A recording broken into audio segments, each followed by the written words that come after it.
pre-show thing up. Oh, yeah, I need to. I thought let me see, notifications. I thought I created. There we go.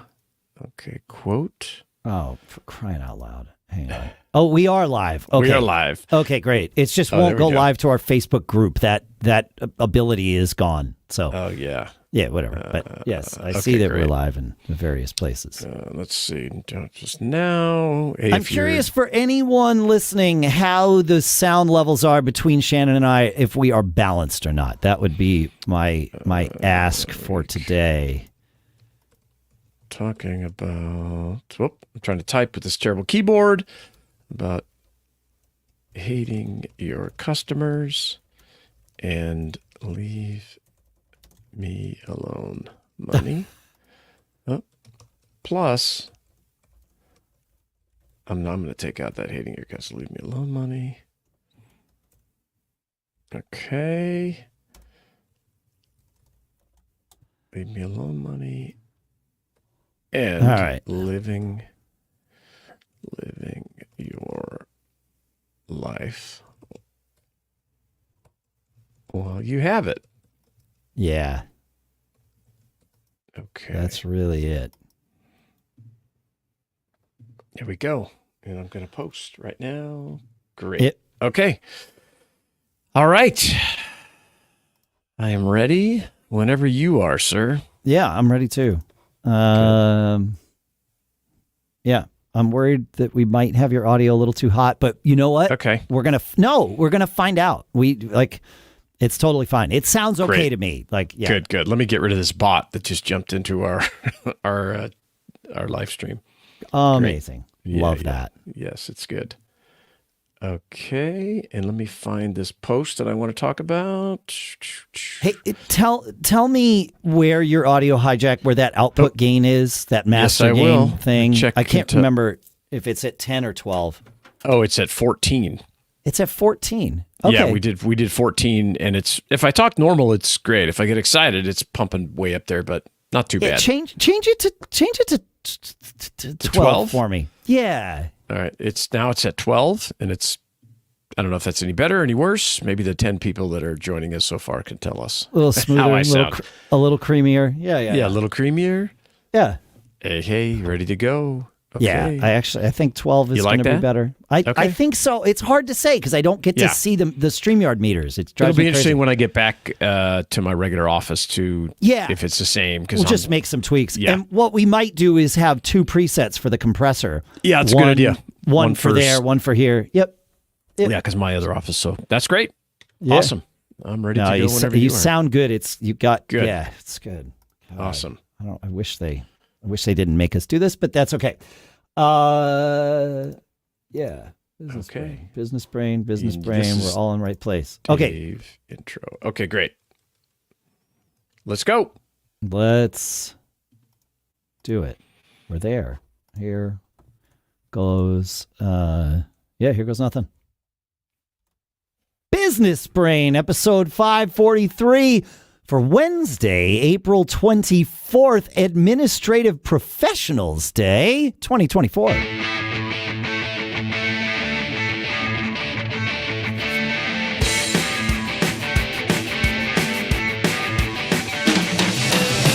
Greetings, folks, and welcome to Business Brain, the show where we take a few ideas, we dissect them, we analyze them, we learn from them so that we can each tune our brains, our business brains, together so that we can lead those charmed lives. Here in Durham, New Hampshire, I'm Dave Hamilton.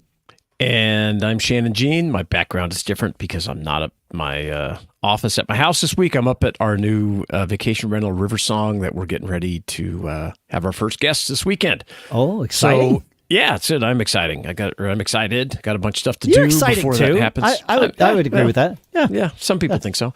But yeah, and so I'm connected via the Starlink, so we'll see how this goes. Sometimes we get a little glitch, a little interruption here, even though I have 93% coverage, meaning I only have 7% obstructions on this thing. It says you typically get a interruption every 5 to 7 minutes with that. So it's kind of, I don't know. I can't get any better. I've moved this thing all over, but there's so many trees on the property. It's just was kind of the window. We It's we the work way with it what we works. have. Yeah, You it's the work way it with what works. you have. You Yeah. sound good today, so we'll That's see good. we'll see where it goes. Yeah, that's great. I'm a little dark because I don't have good lighting in here, but I'm going to fix that the next time I come up. 92 with our huge increase on the live stream. I would say we're from 99% to maybe 97% of our audience is still audio. Yes, that's true. So it doesn't matter what I look like. That's better. And for those of you who listen on audio, like that remains our focus. We've added the streams to it mainly just because we could, but the audio thing is still the primary vehicle for this show. So, and we tell you this because we love you. That's it. That's it. And unlike, I want to share, before we get into our main topic today, I want to share an experience that I recently had that I really, I was telling my wife who went through this with me, there's some companies out there that just hate their customers. And it's weird, isn't it? It is weird. And I don't understand why you're in business if you hate your customers. So we had to buy some furniture for this new vacation property that we have. Oh, yeah, right. Sure. Okay. Yeah. So we found, my wife's looking around. This is her business. She runs everything, and I work for her here. So she finds a place. Okay, great. Some warehouse discount place. Maybe not even a discount, just some warehouse place. And we drive out. It's kind of hard to find. It's kind of not in a great area. But we get there, and we order this furniture. And the guy says, yeah, it'll be here. I'll have it by Friday. Okay, great. We ordered it like on a Monday. He said, great. Okay, cool. And he goes, probably Friday. I said, well, we don't have to have it until the following Wednesday. So we got a little wiggle room. Yeah. So Friday rolls around. Of course, we don't hear anything. Monday, I call and I say, hey, guys, I want to check on this shipment. He goes, you need to send me a photo of your receipt. What? I said, yeah, I go, a photo. Can I give you the order number? He says, no, I have to have a photo. I said, well, number one, I couldn't even find their phone number. I called the phone number on the credit card slip, and somebody just answered, hello, this kind of thing. So I said, hey, I'm calling about this thing. He goes, okay, take a photo of your invoice and send it to me. And I said, well, I don't have it with me. Can you look it up by my last name? Nope. Like, so I'm pretty frustrated because I'm kind of passionate about customer service, right? We talk about it on the show a lot. It makes a big difference in your success. So I walk down to my truck where I had the receipt. I take a photo. I send it to him, text to him. And of course, I don't hear anything back. So the next day, I call the other number. And guess what the first thing they tell me is? You got to send us we need a picture of your receipt. This is a different guy. So okay, man, I really want to get this by tomorrow because I'm leaving and I'm going to bring it up there. This was a few weeks ago. Take another picture, send it to them. We'll call you back. And of course, I don't hear anything for a few days. Finally call. Yep, it's going to be here. I really think what happened is they didn't even order it until I called them. Oh. Right. I just had this sense. So they say it's here. We get a call. We drive out there on a Friday. We said, great, it'll be here by noon. Go to pick it up. We walk in. There's one sales guy. He's helping somebody else. We kind of stand there. He walks back out. Is this like out in the middle of nowhere somewhere? Kind of. Okay. Yeah. All right. It's kind of in this warehousey district kind of thing. Got it. And we get there, and he says, "Oh, are you here to pick up?" Yep. He said, and the guy goes, "Damn it! They didn't tell me anybody was coming to pick up." He's like yelling this in the store. No. And I turned to Renee and I said, we're never coming here again. And so picks the phone up, yelling at people, finally gets somebody to come out in this huge warehouse. And he says, I'm going to go around the back. I'm going to find this, drive your truck around. So we drive the truck around. Of course, as you can imagine, even though they knew we were coming, they can't find it. So I'm waiting. I'm looking around. And my wife, who is very, active and she can figure things out. Yes. She finds it, because she's looking around. She knows what it's, she's like, guys, I think that's it right there. And they're, no. And I don't, okay, great. They keep looking around. Sure enough, after about 20 minutes, they come back to where she found it. Says, oh yeah, here it is. So they cut it open, load it up. We go through this whole thing. I'm just steaming by now, right? And I'm standing by my truck, trying not to get involved really too much. And the last thing he says, hey, make sure you leave us a good review. And I just what? Yeah. And I said, these people hate their customers. So,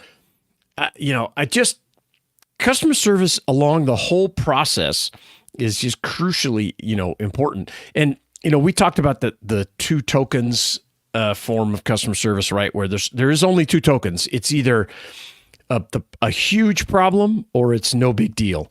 Yeah. And these guys obviously chose this is no big deal. Right. It's not important for us to get this to you. So, of course, we chose the other token. It's a huge terrible. deal. Yeah, it's terrible. Right. I'm going to talk about it and share it with 5,000 people on my podcast. I'm not going to say the company name because, I'm small business guys. But, and I did not go leave them a bad review because I hate that too. But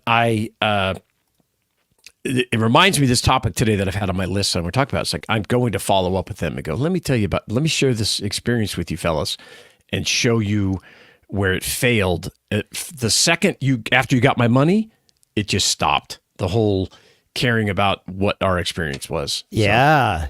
Well, send them this episode. Right? That's what I'm going to do. I'm going to clip out this thing and say, hey, you should go listen to this. I didn't mention your company name, but there's some real tips in here about the way not to handle things. I send people a link to our Two Tokens episode, not routinely, but it is what I choose to do in lieu of the bad review, all of those things. It's like if I were the owner of that company, I would want to hear that from my customer. I mean, I wouldn't want to hear it from my customer. Yeah. But if I had created a scenario where that was one of the options of a deserved response, that's the one I would choose. Is like, tell me I screwed up.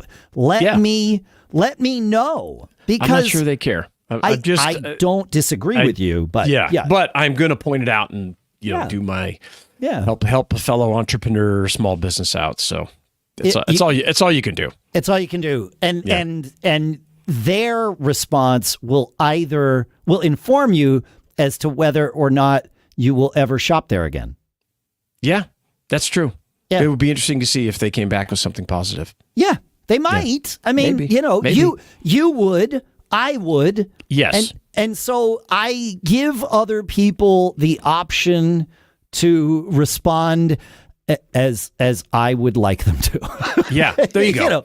Yes. Here's your opportunity. Yeah, I like it. I like that. It's a good way to do it. And it's I think a positive spin. Yeah. Yep.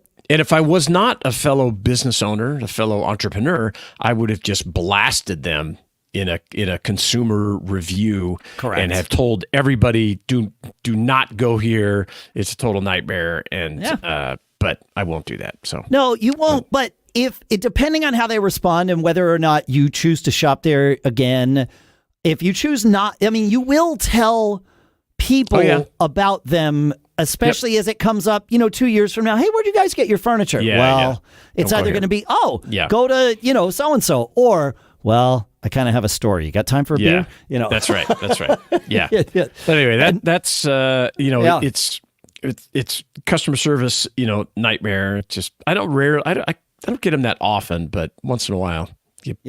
Terrible.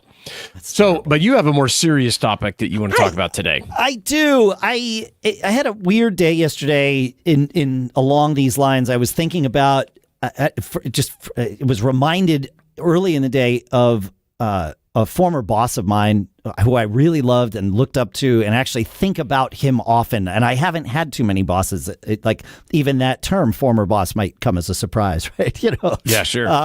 But he was my boss at Citibank. Really good guy. Coached me, mentored me in certain ways, especially in the corporate world. Yep. And I always got along with him, and we stayed in touch after I had left Citibank, and then he wound up leaving and moving on to a different company. And then one day he got an aneurysm and passed away.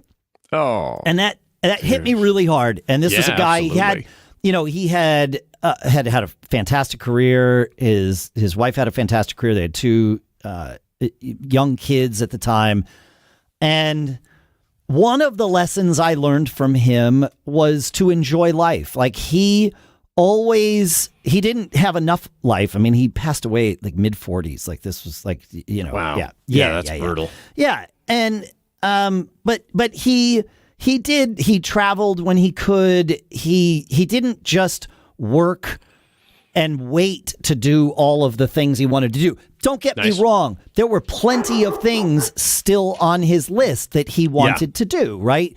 But he fit some of those in. They traveled with the kids. They spent a lot of time with their kids. All of those things. And that made a big impact on me. But when he passed away, it hit me really hard. But the lesson I got from that was like, all right, well, don't wait because you don't know. You plan to live a good long time, right? And there's a lot of good reasons to do that. Yes. However, the flip side of that is you don't know what a good long time you have, right? I lost just a great business partner. Guy was a mentor to me. He passed, he had a heart attack at 50. And when his wife called me, I said, "Oh, how's he doing? When is he going to get out of the hospital?" Thinking that, okay, I'll come out and see him. He'll recover. But her response was, "Oh, he's not coming out of the hospital." And so you're so right. We all work so hard all the time. We're trying to build things as entrepreneurs, businesses, everything else, but you have to enjoy it along the way, right? The journey it's huge. And then last night I heard about another friend a musician, and also very successful in business and all these things, and recently retired. His whole thing, he had worked really hard, built his perfect recording studio in his house that this is where he was and is planning to spend his retirement. And I heard that, I don't know, sometime in the last couple of months, he developed some extremely rare hearing issue that it basically makes that, at least currently, impossible. And the prognosis, the outlook is questionable as to whether he can recover, from this. So he's still alive, obviously, but worked for decades to be able to do this thing. And he enjoyed the ride too. Don't get me wrong. But it's one of those things. It's like, man, if he had, pulled the ripcord on his career, 5 years sooner, 10 years sooner, he had plenty. And he was not the one that kept pushing his career alone. It was like the people that worked with him and all of that sort of pushed him and kept him there. And, he's just like, I just want to do this. And finally, he got out and then this. Well, that's interesting. Man, it sucks. It sucks. Yeah. And so that's what's been swimming in my head. I just as I was going to sleep last night, I'm like, man, it's not fair when something like that happens. But as we all know, life isn't fair. We don't get to do that. And so it really made me kind of, it's like, wow, it's interesting. I was thinking about Roy, my former boss, earlier in the day. It was like, these two lessons, it's like, make sure you take some time, a little bit of time, like you said, along the way to lead that charmed life, right? It's not all about the work unless you can make your work part of that enjoyable path. Yes. That's the charmed life, I think. Right. Yeah, and as entrepreneurs, as entrepreneurs, we have a unique opportunity to create that life that we want, that journey that we enjoy. And, I talk about it all the time. It's like when I'm looking back and explaining things to people that I've done, I'm just like, well, really, I was trying to have a good time. I was trying to enjoy myself. I was trying to learn as much as I could, trying new things, I love deals and buying and selling and all this kind of stuff and finding new suppliers and working with great people. And so that is what really guided me. There's this concept that the most entertaining outcome is what usually happens. And I've started to think that maybe that's the way we should try to guide our life. If we have the opportunity, and if you're listening to this show, and if you're a business owner, entrepreneur, or an aspiring, business owner, that's the opportunity that we have to try to do it and enjoy it along the way. Because you just don't know how long you're going to get. You don't know. No, and you don't. You don't know. So, like you, my whole my career has been informed by my desire to do things that I enjoy. Yes. I don't enjoy every bit of what I do. Don't get me wrong. Of course, nobody does. Yeah. Right. Well, Yes. I make it, sometimes I make it sound like I do, because the majority of it, I actually do. But there's Yes. parts of it that suck. Don't get me wrong. But, Yeah. Oh, yeah. But, it is, and I think that phrase informed by is probably the right one, influenced by my desire to do things I enjoy. Yes. Yeah. Yeah. Yeah. It's important to do. Doesn't always work out that way, No. but that's going into new things or making decisions. It's like, well, wouldn't that be fun to do that? Let's see. Yeah. Is there a there? Like, let's tug on that thread a little bit. Yeah, experimenting, trying to figure things out. We share our experiences here all the time about trying new things and, well, is this a viable business and what would it do for me? We talk about it on the show here that, I do this show because I learn a lot every time and I enjoy talking about business, and I enjoy the collaboration each week, which is very important, especially as you get to the point where maybe you don't have employees that you're working with anymore, like kind of where I am right now. Yeah. So it's great to have it to look forward to. And, it's funny talking about the journey and how much is enough and everything. I want to talk about on our Friday episode, this concept that I have been working out, kind of this overarching strategy of why I've done the things I've done, created the businesses that I have. Oh. And it's this, I'm looking forward to introducing this new concept with you about how much is enough. I like it. So well, that's come back Casual Friday. After Heavy Wednesday, come back. Heavy Wednesday, Friday. come back. How much is enough? How much is enough? All right, well, we'll talk about that on Friday. Thanks for hanging out with us. As always, feedback at businessbrain.show. We'd love to hear from you, and we do love to hear from you. It's amazing. Yes. And sign up for our mailing list at businessbrain.show, and we'll send you the show notes with all the links to the things we talk about. And until then, keep living the charmed life. We'll see you Friday. And we're out. Cool.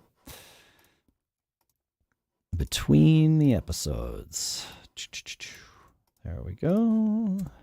That was heavy, but I think we navigated you lost me for it well. A second. Yeah, okay. Because now we just had my interruption on the Starlink happened right when we finished the show. Perfect. Just perfect timing. Hurry up with those knobs. Yeah, exactly. So while what I was saying was I thought we handled that. It was a heavy show, but I thought we handled it well. Like I think so. Yeah.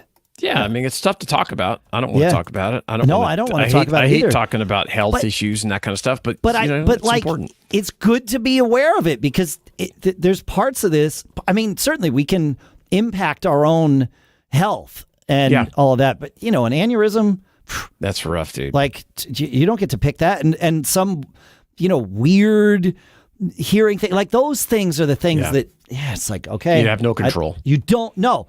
I could eat healthy. I could do all the things. I can exercise, and I try to, right? But then there's the things where it's like, oh yeah, by the way, here you go, buddy. Yeah. Unfortunately, it's like we're ticking inside, right? There is a clock. There's a timer inside of us all. Makes me nervous even to talk about it. But I know. I don't like talking about it. Don't talk about it.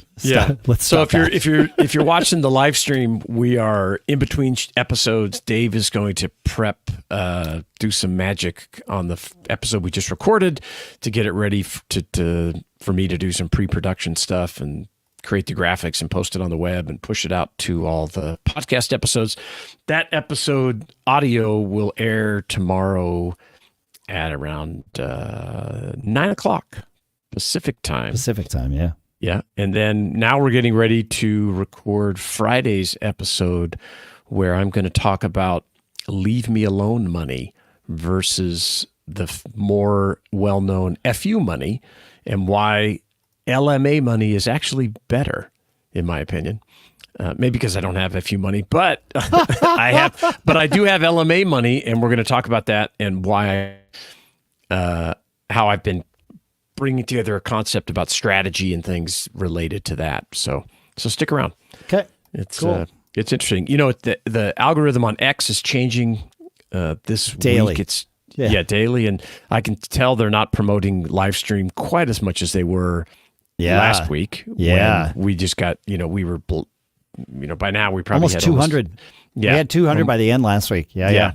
And so it's interesting. And now I got about 26. And we're doing it at a different time. We're a few hours that's early. Fair. Right? Yeah. Normally we'll it's have to see next week if we. Yeah. Normally it's 1:00 Pacific. So which puts us closer to the end of the day on the East Coast. On the East Coast for sure. So maybe we pick up those listeners that are normally at work.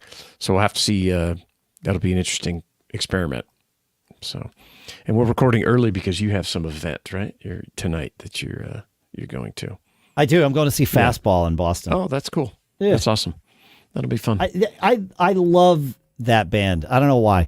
Yeah, that's great. Yeah. They're I mean, I like power pop. Those guys are masters at it. They got great harmonies and good hooks and all that stuff. But that's fun. Yeah. So we're going to and despite having had like a peak of their career in the 90s with that song The Way, and then they had another thing with Out of My Head when Camila Cabello sort of reworked the song into one of her hits. Oh, great. And they got paid again. Yeah, it's lovely. Friggin' great. There's a great podcast called The Economics of Everyday Things where they talked about music royalties, and they focused on the My Sharona song. Oh, yeah. And talked about the millions of dollars the two co-writers on that song have earned over the past, 4 decades, and how it resurfaces in a movie or repurposed in a thing, and how I don't even think that's their best song. I like Good Girls Don't better, but I think that song is not as widely usable as My Sharona is. Yeah. Good Girls Don't. Yeah, but Good Girls Don't. My Sharona's got a nice hook to it. All right, I'm ready to rock here. I'm ready to go. Let's do it. You're going to do that. You have an intro topic for us. I do have an intro topic. Perfect. Yep. All righty. Here goes.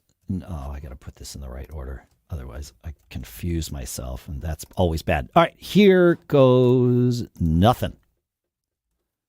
Business Brain, episode 544 for Casual Friday, April 26th, World Intellectual Property Day, 2024.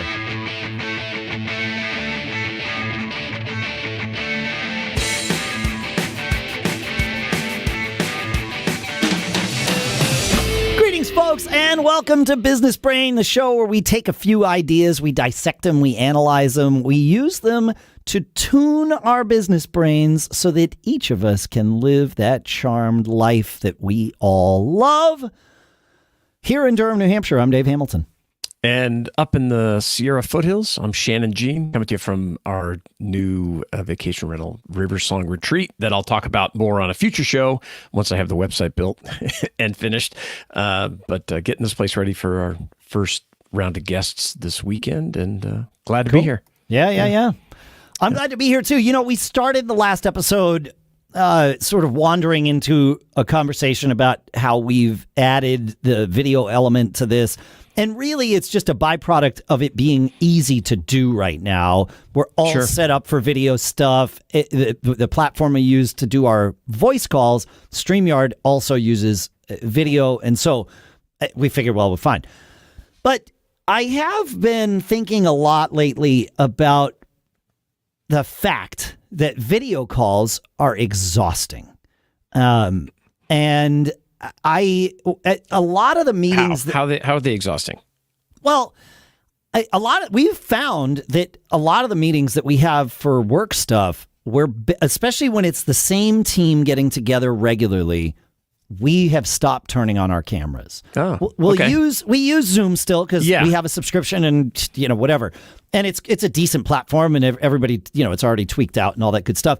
And certainly, if we need to use video, either for our faces, which is less common, or for to share our screens or whatever, and stuff, sure. Yeah, it's all right there. So it's super it's great, but the video thing we and I've found even if it's like an introduction call with a client or customer or a vendor or whatever, the video's fine. Like, it's good. You get to see each other's faces, and that's helpful.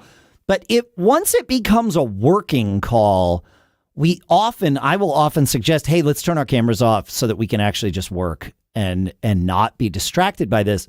I can see that. And I've looked, and there's been a couple of studies done about this, right? There's one at Stanford that I'll link to in the show notes, and they dug into all of this. They're like, why are they exhausting? What's the thing? Well, there's 4 reasons they came up with. Number 1, excessive amounts of close-up eye contact is highly intense, and that is true.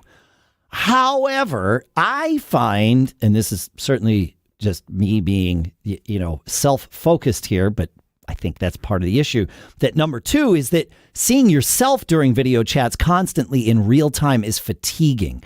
It is. I would agree with that. Yeah.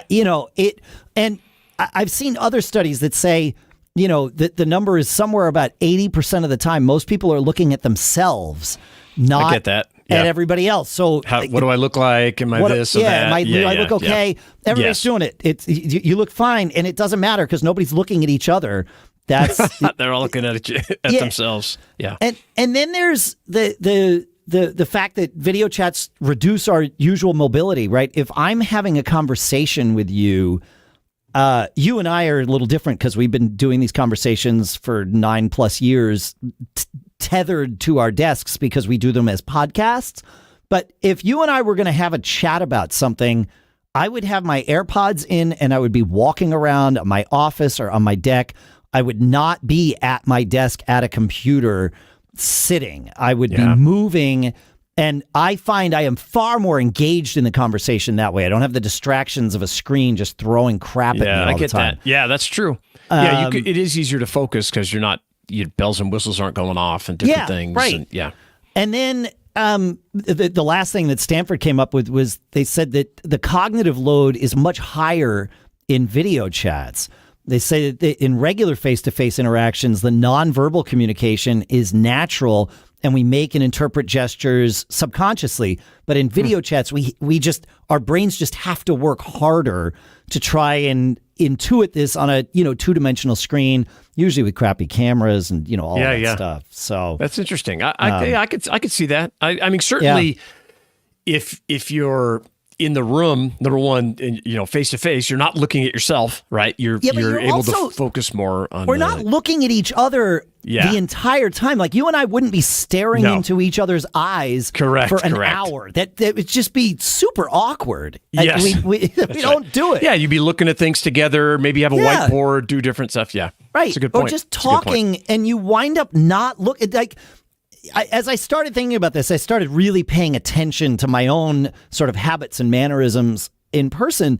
And even when I'm having a heartfelt conversation with someone, it's maybe 20% of the time that we're looking each other in the eye, and that's high. Yeah, the rest of the time, we might be facing each other, but we're both just kind of looking off axis a little bit because we're focused on the conversation. Yes, there's the nonverbal cues, but I don't need to look at your eyes and your cheeks to see that necessarily. That's a good point. Yeah, that's fascinating. So anyway, I'd love to get, feedback at businessbrain.show. Tell us if you have, Zoom fatigue or, we'd love to hear from you or how you handle it. What do you do with your team? What do you do? Turn the cameras off? I like that idea of turning the cameras off. It's great.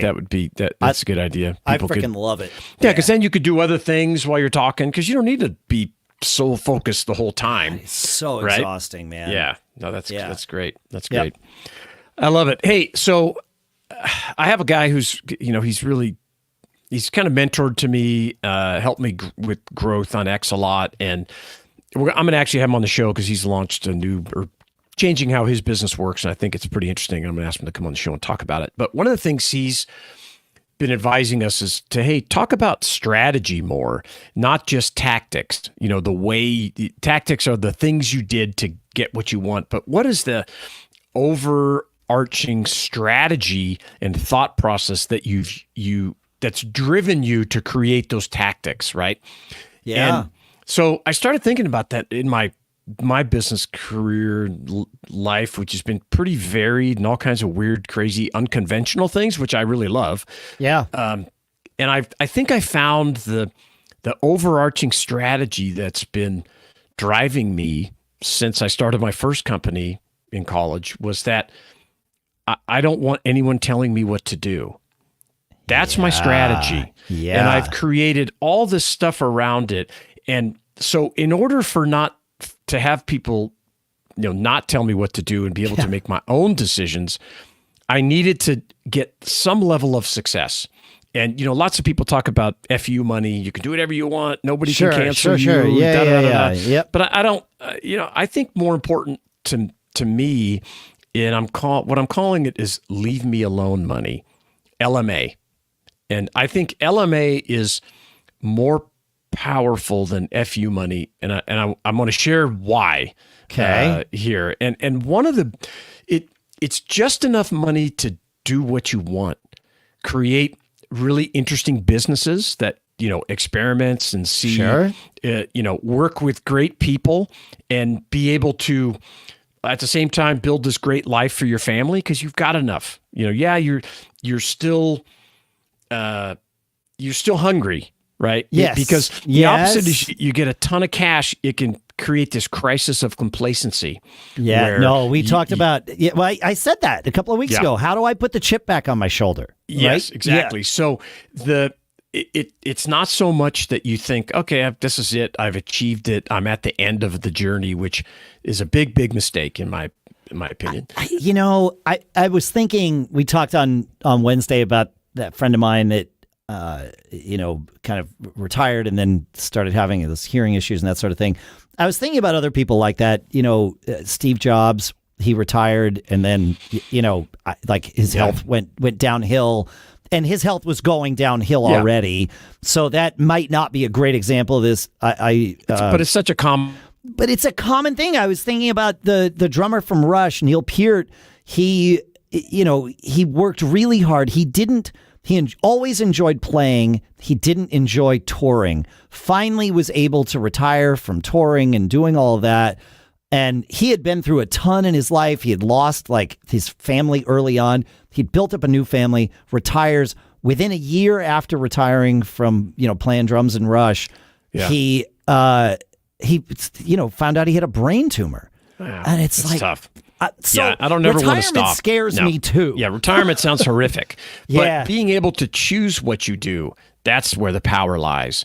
And so this concept of, leave me alone money, it allowed me to do things like when I had a business that didn't need me anymore, I could take less money out of that business and hire somebody else maybe to replace me. Or when, which also happened a lot when I got bored, I could say, okay, I want to go do something else. And I wasn't so dependent on that resource, you know what I mean? So I could dip back down a little bit and then I could go experiment. And so all of these decisions that I've made, the planning, I really think have all been built around this concept of leave me alone money. I don't want to answer to anybody. And I think that it's just something to think about. And I did a post on X about it because it's helped me to fine tune what am I really doing and why am I making all these decisions and taking these risks. And I think that's it. I want to do what I want. I want to be challenged. I want to know that I've got enough to take care of my family, build the life I want, buy assets that exponentially increase in value and have depreciation that helps you, again, further this leave me alone concept. And, lots of people talk about the FIRE concept, right? And, saving money early and then retiring. And that sounds kind of miserable to me too. I get the living below your means and saving money, but I hate budgets. They suck. I want to earn more money. My answer has always been, just earn more.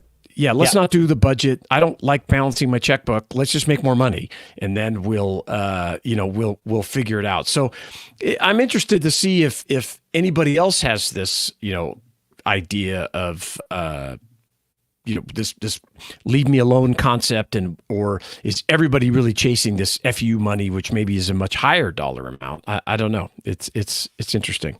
Yeah, I don't find myself chasing the FU money thing. You and I are very similar in the fact that our default path to solving a problem is, well, just make more money. Make more Like, money. we'll just that's easy. And I feel I feel good when I am being successful at solving problems that way. Yeah. Solving them by reducing spending and all that stuff, that makes me sad. Me too. Very sad. It really, and like to the point where I need to be careful about this because I'm very fortunate that I don't suffer any sort of chronic depression. I've had a little bit of chronic anxiety, but not to the degree that it's even worth saying something about on the show. I talked to my therapist about that, but it's totally manageable. But I find myself sad and I get depressed when I have to like make cuts and do things like that. It's like, no, let's just make more money.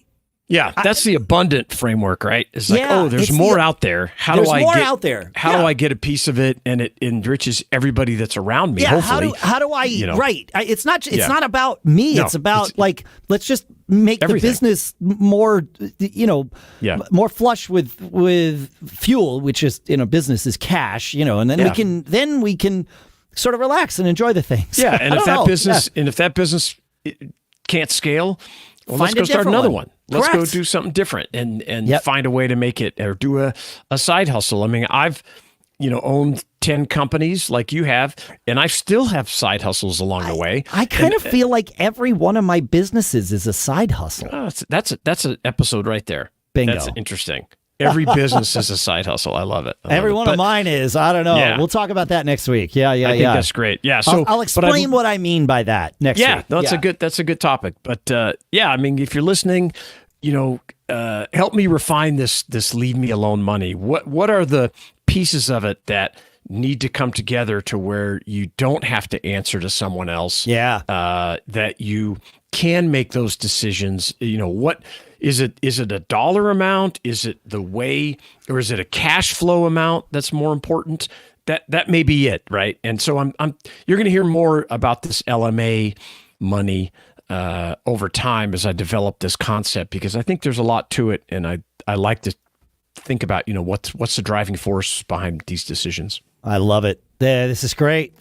Again, like he said, feedback at businessbrain.show. We definitely want to hear from you. We love hearing from you. We are a community here. This is not just Shannon or me. It's all of us. And we learn from you. You learn from us. The Business Brain Trust. Oh, the Business Brain Trust. That's all of us here. Think about that. Enjoy your weekend. Keep living that charmed life. We'll see you next week. Great. And awesome. We are out. Yeah. Fun. Cool. That was good. Yeah, that's good. Just interesting topics. I like this leave me alone money idea. Yeah. I think, and I like the idea of remembering to talk about strategy. That's great. I think it is really important, and because tactics are, that's just the stuff we're doing every day. But what's the long term vision? Now you can't have too much. You got to do both. And often I'm doing too many tactics instead of enough strategy. But there's the flip side is that there's people that are doing all strategy and never get anything done. And I think that's probably why we have avoided talking about tactics or talking about strategy so much. You're probably right. It's strategy. Here it is. Strategy's like ideas. If you want one to be worth $100, write it on $100 bill, because it's worth nothing until you implement. Yeah, action. Our default is to action. Yeah, I find myself taking action all the time without thinking how it impacts my strategy for success. Same. So I'm going to think about this more of, okay, the next thing, because I get approached all the time with opportunities. It's like, is this going to further my ability to be left alone and not have these strings tied, or am I going to be tied to this in such a way that I am answering to someone, whether it's a partner or an investor or something like that. So yeah. All right. Yeah. Thanks for joining us, people, on the live stream. I'm going to end that now. And like I said, these episodes come out tomorrow, Wednesday, and then on Friday, and all the podcast stuff. Go follow us. Let us know what you think, and we'll see you next time. Later.